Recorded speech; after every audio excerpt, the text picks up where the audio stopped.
우리는 인생을 살아가면서 이제 종종 특정한 장소들에 마음을 두게 됩니다. 그곳에서 나에게 어떠한 일이 일어났고 또 어떤 식으로 내 삶에 그 장소가 이제 영향을 끼쳤는지에 따라서 특정 장소가 우리에게 마음 따뜻해지는 곳으로 여겨지기도 하고, 반대로 다시는 가고 싶지 않은, 어떻게 해서든 피하고 싶은 그러한 장소로 여겨지기도 하는 것 같습니다. 저도 개인적으로 살면서 그러한 특정 장소들이 많이 있었습니다. 멀리 생각할 필요도 없이 6년 전에 이제 저와 제 아내가 토론토에 처음 이민 왔을 때 임시로 묵었던 그 세인클레어 웨스트라는 지역은요, 아직까지도 저와 제 아내에게는 다시는 돌아가고 싶지 않은 그러한 지역으로 남아 있습니다. 무슨 일이 있었는지 간략히 설명을 드리자면요, 저희가 토론토에 이제 새벽 4시쯤에 도착을 하자마자 이제 장기간 거주할 집을 구하기 전 한 달 반 동안 지낼 임시 거처로 잡았던 그러한 집으로 이제 들어가게 되었습니다. 그런데 이제 그 집주인이 계약할 때에는 별말이 없다가 저희가 당일 새벽에 도착을 하고 나서 이제 들어가 보니까 굉장히 허름하고 낡아빠진 그런 반지하였던 것이 1차적으로 저희에겐 큰 충격을 주었고요. 그리고 또 더 힘들었던 것은 토론토 한여름에 무더위 속에서 에어컨도 없이 조그만 탁상용 USB 선풍기 하나로 이제 며칠간을 버텨야 했던 그러한 참담한 현실은 부푼 마음을 안고 이민을 온 저희가 받아들이기에는 너무나도 가혹했었던 것 같습니다.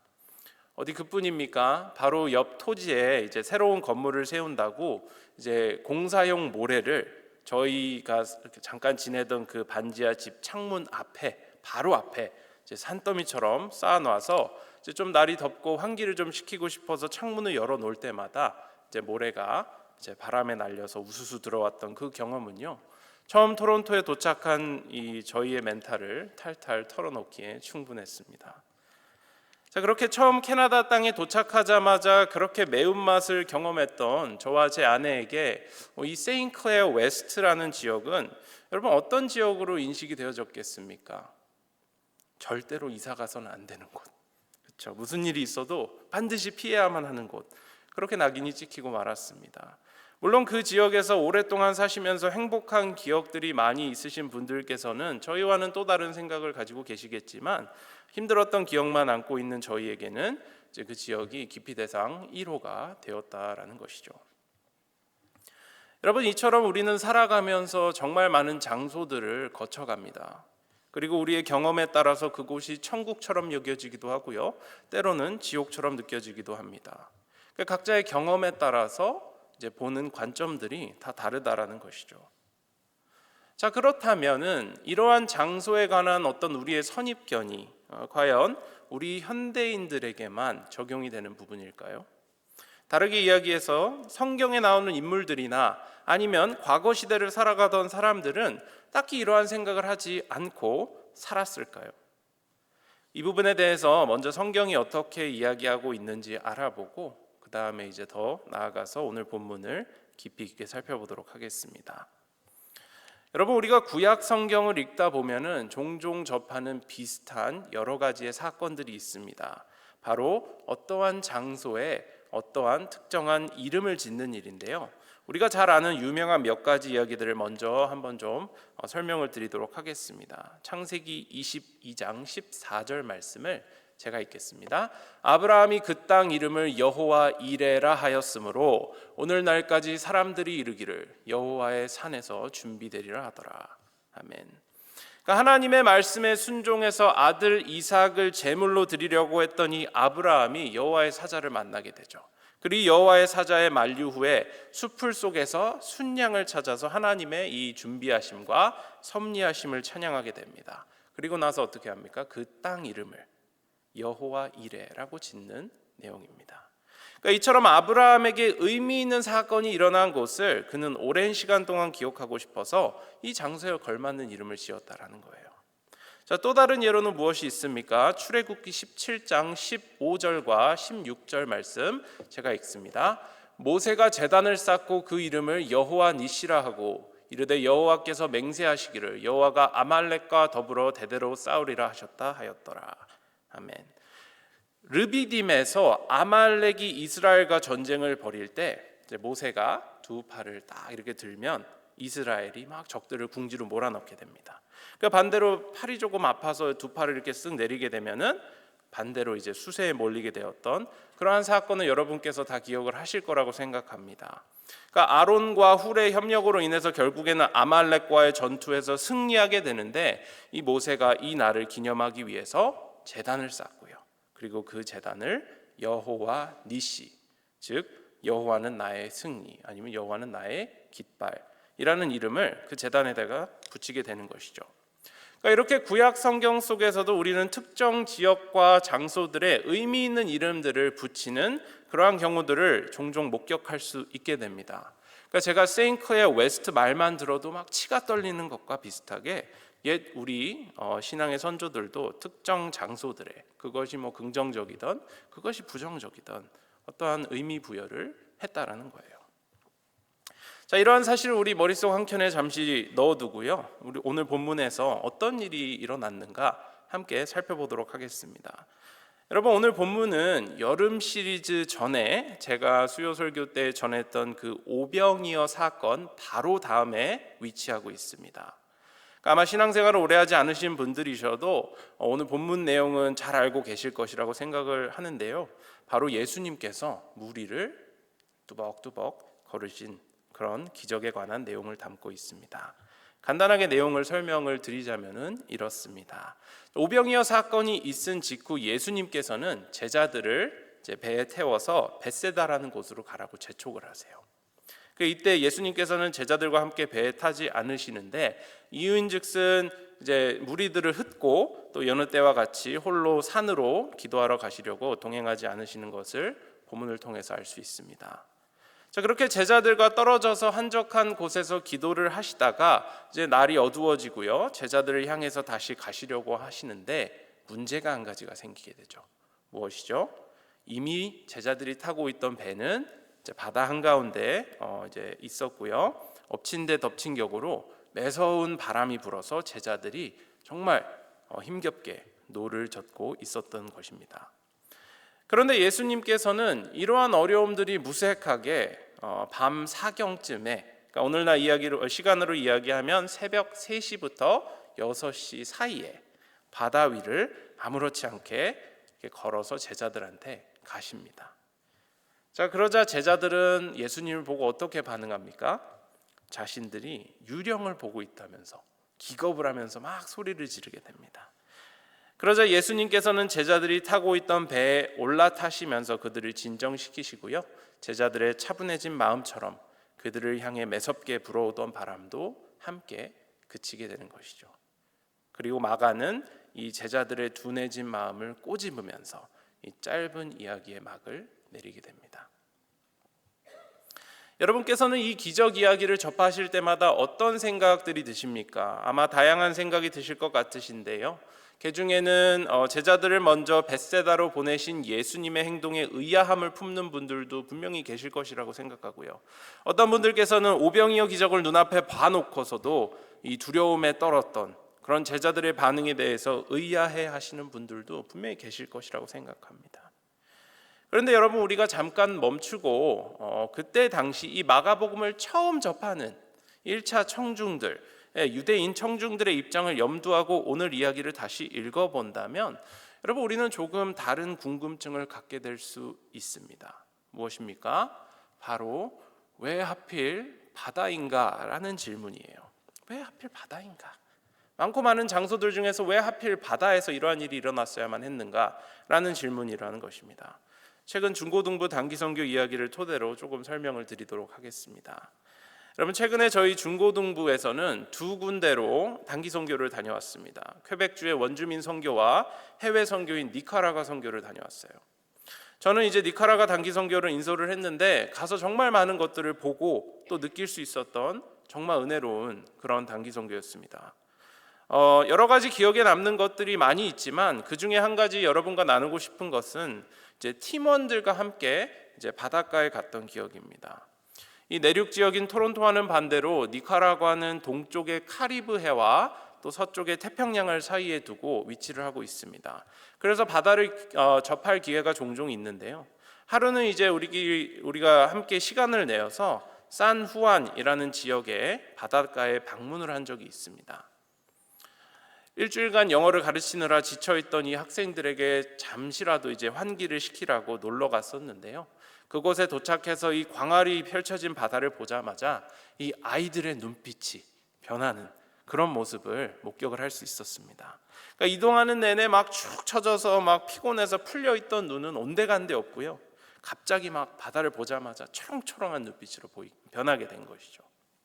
이제 그렇게 막 잔뜩 들떠 있는 아이들을 데리고 이제 괜찮은 해변가에 자리를 이렇게 딱 잡고 이제 짐들을 막 풀어놨는데 이제 자리 잡기가 무섭게 아이들이 이제 입고 있던 옷들을 훌훌 벗어 던지고 이제 수영을 하러 막 뛰어 들어간 그 모습들이 아직도 기억이 납니다. 심지어 한 학생은요, 토론토를 한 번도 벗어난 적이 없어서 태어나서 토론토를 한 번도 벗어난 적이 없어서 이 해외 선교가 굉장히 걱정이다라고 저한테 막 그랬었는데, 그런 걱정을 했던 친구가 맞나 싶을 정도로 신나게 친구들과 함께 바닷가에 바다로 이제 뛰어들었던 그 모습은요 아직까지도 잊혀지지가 않는 거예요. 아무튼 그렇게 1시간 조금 안 되게 마음껏 바닷가에서 놀게 하다가 저녁 시간이 되어서 식사를 하러 저희 팀은 이동을 하게 되었습니다. 자, 여러분, 바닷가에 곧바로 뛰어든 우리 학생들의 머릿속에 이 바다라는 곳은 어떤 곳으로 인식이 되어 있었겠습니까? 마음껏 놀 수 있는 곳, 스트레스 풀 수 있는 곳, 재충전을 할 수 있는 곳, 쉼이 있는 곳 등등 여러 가지 긍정적인 인식이 잡혀 있다는 것을 저는 그날 그들의 눈빛을 통해서 알 수 있었습니다. 아니, 어디 우리 학생들만 그렇겠습니까? 저와 여러분을 포함한 대부분의 현대인들은 해변가나 바다를 떠올리면 부정적인 이미지보다는 다소 긍정적인 이미지를 떠올리게 되는 것 같아요. 멋진 해변가에 리조트나 여러 가지 관광 상품들이 쏟아져 나오는 이유도 이러한 현대인들의 긍정적인 인식 때문이라는 것입니다. 그러니까 저도 이제 섬나라 뉴질랜드 출신이라서 바닷가에 대한 좋은 인식을 가지고 있고요. 가끔씩 고향 땅에 이 해변가가 생각이 나곤 합니다. 자, 그런데 이러한 우리의 긍정적인 인식과는 다르게 고대 근동의 여러 민족들은 바다에 대한 지극히 부정적인 인식들을 가지고 있었습니다. 아무래도 기술이 많이 발전하지 않아 바다에 대한 탐사가 많이 이루어지지 않았던 것도 한 몫을 하겠지만, 여러 민족들이 바다를 미지의 영역으로 인식을 하고 있었고요, 모르는 것에 대한 두려움 때문에 종종 바다를 기피하는 그런 곳으로 여겼다라는 거예요. 그러니까 마치 제가 세인클레어 웨스트에 대한 편견이, 안 좋은 편견이 생겼기 때문에 그 지역을 피하고 싫어하는 것과 비슷하게 1세기 유대인들을 포함한 고대 근동 사람들은 이 바다를 두려워하고 꺼렸다라는 것입니다. 그러니까 이러한 이유 때문에 구약 성경에서도 여러분께서 구약 성경을 읽으시면서 보시면은 이 바다를 부정적인 장소로 여기고 있는 구절들이 많다라는 것을 알 수 있을 것 같아요. 그리고 우리는 이런 여러 구절들을 통해서 이러한 어떤 그런 그때 고대 근동 사람들 아니면 유대인들의 이러한 인식들을 엿볼 수 있게 된다라는 것이죠. 자, 몇 가지 구절을 한번 보여드리겠습니다. 창세기 7장 4절입니다. 지금부터 7일이면 내가 40주야를 땅에 비를 내려 내가 지은 모든 생물을 지면에서 쓸어버리리라. 요나서 1장 11절입니다. 바다가 점점 흉용한지라 무리가 그에게 이르되 우리가 너를 어떻게 하여야 바다가 우리를 위하여 잔잔하겠느냐 하니. 이사야서 27장 1절. 그날에 여호와께서 그의 견고하고 크고 강한 칼로 날랜 뱀 리워야단 곧 꼬불꼬불한 뱀 리워야단을 벌하시며 바다에 있는 용을 죽이시리라. 다니엘서 7장 2절. 큰 짐승 넷이 바다에서 나왔는데 그 모양이 각각 다르더라. 자, 보시는 것과 같이 구약의 많은 부분에서는 이 바다를 부정적으로 표현합니다. 죽음과 연결시키는 경우가 대부분이고요. 또 더 나아가서는 하나님을 적대하는 악을 상징하는 여러 가지 괴물들이 서식하는 장소를 가리키기도 한다는 거예요. 그런데 여러분, 오늘 본문을 다시 한번 생각해 보시면요, 예수님께서 어디를 걸으십니까? 바다. 그러니까 사람들이 생각하기에 어두움이 가득한 그 장소를 예수님께서 직접 두 발로 걸어오신 모습을 확인할 수 있는 거예요. 자, 여러분, 이게 얼마나 대단한 이야기냐면요, 유대인들의 전통이나 성경 전체를 읽어봐도 사람들이 하나님의 임재를 경험했던 장소들은 바로 바다가 아닌 주로 산 위였다라는 것을 알 수 있어요. 모세가 불타는 떨기나무 속에서 하나님을 만나고 또 십계명을 받은 것도 신의 산이었고요. 이사야 선지자가 바알의 선지자들과 이제 맞서서 대결을 벌인 것도 갈멜 산이었고요. 예수님의 변화산 사건이 일어난 곳도 높은 산이라는 거예요. 이처럼 성경 속 하나님의 임재를 가리키는 사건들은 주로 산에서 일어났다라는 것을 우리가 알 수 있다라는 것이죠. 여러분, 심지어는 오늘 본문에서도 제자들을 먼저 보내시고 예수님께 어디로 가십니까? 홀로 산에 올라가셔서 기도를 하신다. 이처럼 성경 안에서는 이 산이라는 곳과 바다라는 곳이 극명하게 갈리는데, 여러분, 오늘 기적은 어디에서 일어납니까? 바로 유대인들이 그토록 꺼려하는 바다에서 일어나는 거예요. 그리고 오늘 본문을 처음 듣던 1차 청중들은, 그들이 유대인이든 아니면 이방인이든 그 청중들은 이 바다라는 장소를 두고 의아하게 생각할 수밖에 없었다라는 거예요. 아니, 왜 하필 바다지? 산도 아니고 많고 많은 곳도 아니고 왜 하필 바다일까? 라는 거예요. 그런데 여러분, 오늘 우리가 이 바다에서 기적을 행하신 예수님을 다시 한번 묵상해 보면요, 우리는 한 가지 귀중한 진리를 깨닫게 됩니다. 무엇입니까? 죽음과 악의 대명사인 바다마저도 다루시고 통제하실 수 있는 예수님의 하나님 되심을 깨달을 수 있게 되는 거예요. 여러분, 구약에서 하나님께서 친히 바다를 통제하신 굉장히 유명한 사건이 있는데 무엇인지 기억나십니까? 바로 홍해를 가르신 기적이죠. 그때에도 두려움의 대상이었던 이 바다를 하나님께서 이스라엘 백성들을 애굽의 압제에서 구원해내시기 위해서 손수 가르십니다. 그리고 그 사이를 지나가게 하셨던 기적적인 사건이라는 것이죠. 그러니까 이렇게 바다를 통제하실 권한이 있으신 분은 하나님뿐이시다라는 것을 알고 있던 사람들이 오늘 본문을 들었을 때 과연 어떤 생각이 들었겠습니까? 당연히 이 예수님이란 분이 누구신지 궁금해할 수밖에 없는 거예요. 와, 어떻게 이런 일이, 예수님 누구지? 궁금해할 수밖에 없어요. 그리고 이렇게 막아는 이 예수님의 참 정체를 청중들에게 조금씩 밝혀나가고 있다는 거예요. 자, 그런데 이러한 마가의 주된 의도와 대조되는 것이 오늘 본문에 한 가지 나타납니다. 무엇이죠? 저는 사실 마가가 이 부분을 의도적으로 넣었다고 보는데요, 그것은 바로 제자들의 반응이에요. 제자들의 반응. 여러분, 제자들이 물 위를 걸어오시는 예수님을 무엇이라고 부릅니까? 팬텀, 고스트, 유령이라고 불러요. 유령.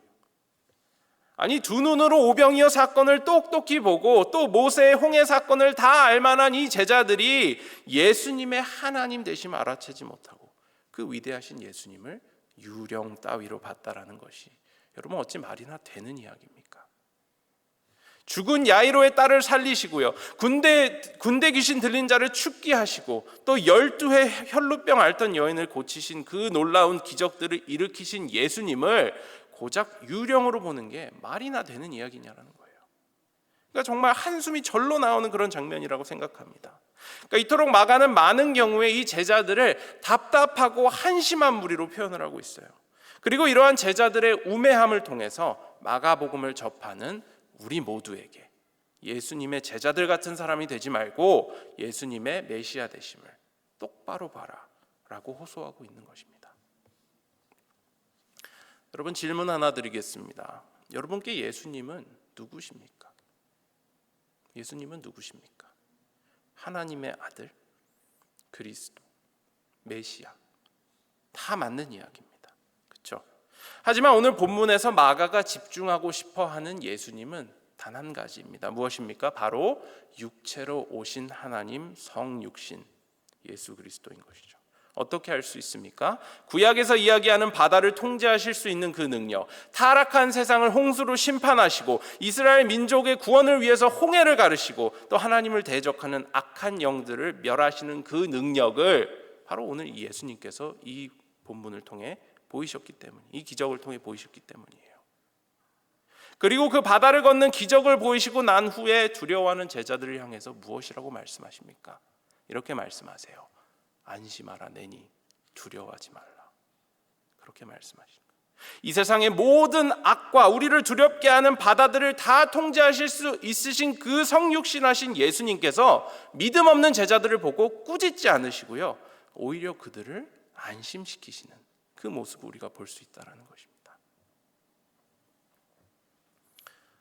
여러분, 이러한 하나님의 아들 예수 그리스도를 믿는 우리가 이 세상에서 과연 두려워할 것이 무엇이 있겠습니까? 아무것도 없습니다. 아무것도 없어요. 그렇기 때문에 우리는 이 세상을 살아가면서 더욱더 담대하게 나아가야만 합니다. 사람들이 점점 교회를 떠나고 세상은 이제 아주 대놓고 우리 그리스도인들을 핍박하면서 계속해서 궁지에 몰아넣지만, 여러분, 우리 주변에 그러한 바다가 많아지면 많아질수록 우리는 오히려 성육신하신 예수 그리스도와 우리 삶 속의 모든 바다들을 통제하실 수 있으신 그의 크신 능력을 믿고 담대하게 나아가야 한다는 것입니다. 그리고 여러분, 이제는 계속해서 움츠러들었던 그런 우리의 어깨를 펴고요, 예수 그리스도의 복음을 들고 우리 주변의 바다들을 잠잠하게 하면서 계속해서 전진해 나가야 한다는 거예요. 안심하라 내니 두려워하지 말라. 안심하라 내니 두려워하지 말라. 그래서 오늘 이 시간 예수님의 이 짧은 한마디를 되뇌이시면서 주님께서 우리에게 맡기신 사명 바로 찾아서 우리 모두가 다 감당해낼 수 있는 그런 저와 여러분이 되시기를 주님의 이름으로 축원합니다. 넘어가서 저는 오늘 본문을 묵상하면서 한 가지 문장이 눈에 띄었습니다. 이전에는 인식하지 못했던 그런 문장인데요, 48절에 나오는 표현입니다. 제가 읽겠습니다. 바람이 거스름으로 제자들이 힘겹게 노젓는 것을 보시고 밤 사경쯤에 바다 위로 걸어서 그들에게 오사 지나가려고 하시매. 여러분, 오늘 본문 내용인 예수님께서 물 위를 걸으시는 기적 이야기를 우리가 접할 때마다 우리는 예수님께서 제자들이 타고 있던 배로 직행하셨다라고 생각을 하게 되는 것 같아요. 그렇죠? 그런데 방금 읽어드린 48절의 하이라이트를 한 부분을 보시면요, 예수님께서는 처음부터 제자들을 향해서 바로 가신 것이 아니라 그들을 지나치려고 하셨다, 지나가려고 하셨다라는 것을 알 수 있게 됩니다. 여러분, 헬라어 원어로 보면은 파르코마이라는 단어를 쓰는 것을 볼 수 있는데요, 이 단어는 두 단어가 합쳐진 합성어라고 보시면 될 것 같아요. 복잡한 이야기일 수도 있는데요, 지난번 비유에 관한 설교를 할 때 간략하게 설명을 드렸던 옆이라는 의미를 지닌 파라와 오다라는 의미를 지닌 얼코마이가 합하여져서 직역을 하면 옆으로 오다, 의역을 하면 지나가다 또는 지나치다라는 뜻을 품는 그런 단어가 되는 것입니다.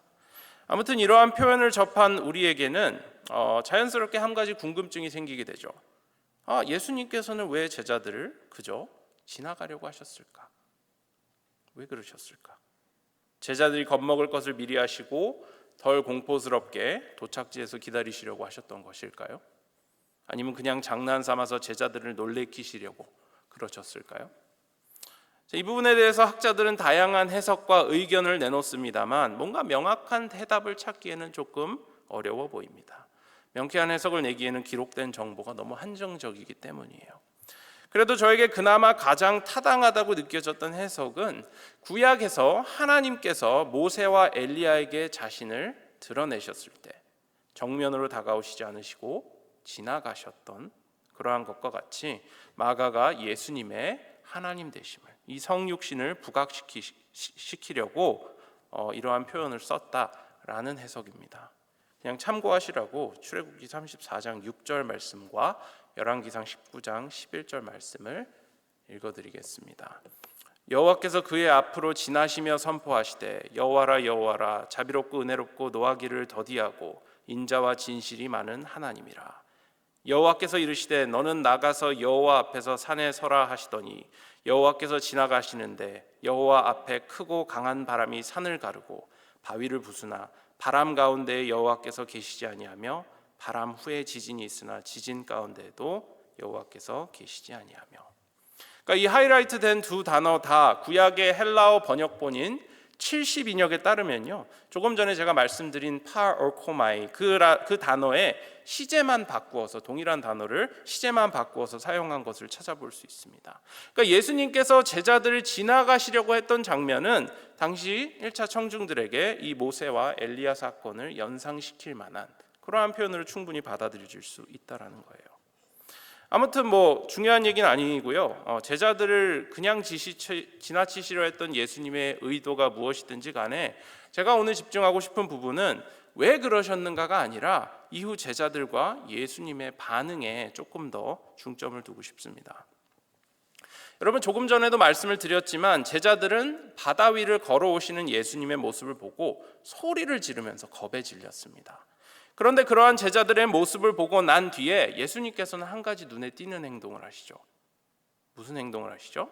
다음 51절 말씀 제가 읽습니다. 배에 올라 그들에게 가시니 바람이 그치는지라 제자들이 마음에 심히 놀라니. 자, 여러분, 이 구절을 보시면 제자들을 그냥 지나가려고 하셨던 예수님께서 어떻게 하십니까? 방향을 틀으십니다. 그리고 배에 올라가시는 거예요. 제자들의 너무나도 한심한 반응을 보시고 그냥 모른 척하거나 그냥 지나가시거나 꾸짖으실 수 있으심에도 불구하고 그들에게 방향을 틀어서 직접 다가가시고요. 또 어떻게 하시죠? 그들을 격려하시는 거예요. 그리고 그저 말로만 제자들을 안심시키시는 것이 아니라 곁에서 그들과 함께 하시고 또 바람을 그치게 하시면서 실질적인 도움을 주셨다라는 것입니다. 여러분, 저희 집에는 1살짜리 꼬맹이가 하나 살고 있습니다. 매번 설교 때 딸내미 얘기하는 것 같아서 소은이한테는 참 미안한데요. 저희 집에는 이제 막 18개월 정도 된 꼬맹이가 하나 살고 있어요. 아이를 키우는 집이 다 그렇겠지만 소은이가 걷는 법을 최근에 터득하면서부터 육아 난이도가 급격하게 올라간 것을 이제 체감을 할 수 있었습니다. 이제 몸이 제가 조금 힘들어가지고 누워야지 하면은 집 구석구석을 막 헤집고 다니는 아이 때문에 혹시나 다치지 않을까 걱정이 되어서 누울 수 없고요. 또 화장실에라도 가려고 하면 쫄래쫄래 따라 들어오는 아이 때문에 한시도 이제 긴장을 놓을 수가 없는 거예요. 아무튼 막 기어다니기만 하던 이 소은이에게 없었던 이 기동력이 생기니까 육아가 너무 어려워지는 거예요. 그리고 덕분에 저와 제 아내는 요즘 이 육아의 매운맛을 보고 있습니다. 근데 여러분, 이렇게 늘 집안을 헤집고 다니는 저희 딸내미가 항상 똑바로 잘 걷겠습니까? 아직 2살도 안 됐는데 잘 걷나요? 그렇지 않아요. 가끔은 힘 조절을 잘못해서 넘어지거나 아니면 마음이 급해서 막 뛰어가다가 어딘가에 꿍 하고 부딪히는 경우가 생깁니다. 그러면 막 이제 혼자 주저앉아서 엉엉 울게 되는데, 그러한 상황이 생기면요, 저와 제 아내는 하고 있던 일들을 모두 멈추고 바로 아이에게 달려가게 되는 거예요. 특히 아이가 보이지 않는 곳에서 혼자 울고 있으면은 더 놀라서 막 달려가게 되는데요. 당시 하고 있던 일이 얼마나 중요한 일이든지 간에 다 내팽개치고 가서 안아주고 안심시켜준다라는 거예요. 그리고는 이제 아이가 안정이 되면 다시 돌아가서 하던 일들을 마저 마치게 되는 것이죠. 여러분, 저는 오늘 본문의 예수님의 마음이 이런 우리의 마음과 같다라는 생각을 하게 되었습니다. 아니, 저와 제 아내가 소은이를 끔찍하게 아끼는 것보다 예수님께서 제자들을 향해 품으셨던 그 마음이 훨씬 더 크다라는 것을 깨닫게 되었던 거예요. 그리고 이러한 예수님의 적극적인 모습은 틀림없이 그때 당시 로마의 압제나 또 여러 가지 환경적 요인으로 큰 어려움들을 겪고 있었을 그 1차 청중 기독교인들에게 정말로 너무나도 큰 위로가 되었을 거예요. 그도 그럴 것이 오늘 본문이 그려내고 있는 이야기의 상황을 우리가 상상해 본다면, 여러분, 환경적으로 너무나도 어려운 상황이 제자들 앞에 펼쳐 있었기 때문입니다. 멀리 시야가 확보되는 대낮에 일어난 일도 아니고요, 하루 중 제일 어두운 동트기 전 시간대, 그들이 두려워하던 바다 한가운데서 의지할 곳 하나 없이 풍랑과 싸우고 있는 그 제자들의 모습, 그 모습을 상상해 보면서 당시 청중들은 자신들의 위태위태했던, 핍박 때문에 너무 힘들어서 매일매일을 눈물로 지새우고 있는 그런 위태위태한 삶과 비교할 수 있었을 것입니다. 그리고 거기서 멈추는 것이 아니라 바다를 잠잠케 하시는 이 하나님의 능력을 보이시고, 또 그러한 분께서 제자들이 신음할 때 곧바로 방향을 틀어서 제자들이 있는 곳으로 옮겨가신 이 이야기를 접했을 때, 그들은 삶의 바닥에서 고군분투하고 있는 자신들에게도 친히 오실 이 하나님의 성육신, 우리 구주 예수 그리스도를 바라볼 수 있다는 것이죠. 여러분, 우리도 이 1차 청중들과 같은 위치에 있습니다. 비록 삶의 질은 그들에 비해 조금 나을지 몰라도 우리도 여전히 많은 어려움들을 가지고 이 땅을 살아가지 않습니까? 재정적으로 넉넉하고 풍족함이 우리 삶에 주어지면은 나도 모르는 사이에 교만에 빠지게 되어서 예수님을 등한시하게 돼요. 반대로 너무 궁핍하고 가난하면 또 없는 대로 너무 어려운 인생을 살게 되는 것입니다. 또 어떠한 일들이 있습니까? 삶이 주는 허무감이나 공허함을 마주하기 두려워서 최대한 바쁘게 살아가려고 우리의 몸을 혹사시키기도 하고요. 아니면 예상치 못한 질병 때문에 주님 빨리 오셨으면 하는 생각도 종종 갖게 됩니다. 그 외에 세상에서 들려오는 흉흉한 소식들, 우리의 신앙을 위협하는 다양한 신학적 논쟁들, 자녀 문제나 공동체 안에서 겪는 다양한 갈등 등등 여러 가지 복잡한 일들 때문에 우리도 두려움에 사로잡힌다는 거예요. 이처럼 우리는 완벽하지 못한 죄로 인해 뒤틀린 세상 가운데 살아가면서 때로는 우리에게 주어진 이 고통이 너무나도 무겁고 괴로워서 몸부림치고 신음하며 살아간다는 것입니다. 그러나 여러분, 오늘 말씀에서 살펴본 것처럼 우리는 이러한 어려움 속에서 힘들어할 때마다 오늘 본문에서 나오신 예수님의 모습을 떠올려야만 합니다. 그리고 제자들에게 자신을 내어주면서 하셨던 그 말씀을 우리 마음에 새기고 참 위로를 받아서 다시 일어나야 된다는 거예요. 안심하라 내니 두려워하지 말라. 안심하라 내니 두려워하지 말라. 우리 주변에 수많은 바다들이 우리를 에워싸고 있을지라도, 앞에는 홍해가, 뒤에는 이집트 군대가 뒤따르고 있을지라도 우리는 이 모든 것들을 다스리시고 뛰어넘으시는 그 예수 그리스도만을 바라보면서 담대히 나아가야 한다는 것입니다. 이 세상을 지으신 전지전능하신 하나님, 그리고 그 능력의 하나님께서 한없이 작은 보잘것없는 그 인간의 모습으로 오신 그 성육신 사건, 우리가 이러한 예수님의 정체를 바로 알고 바로 믿으면 여러분, 우리에게는 두려울 것이 하나도 없음을 믿습니다. 바라는 것은 물 위를 걸어서 제자들에게 오신 이 예수 그리스도의 모습 속에서 하나님의 전지전능하심을 엿보아서 이 두렵고 죄로 가득한 세상 속에서 담대하게 빛과 소금의 사명을 감당해내실 수 있으신 그러한 저와 여러분이 되시기를 주님의 이름으로 축원드립니다.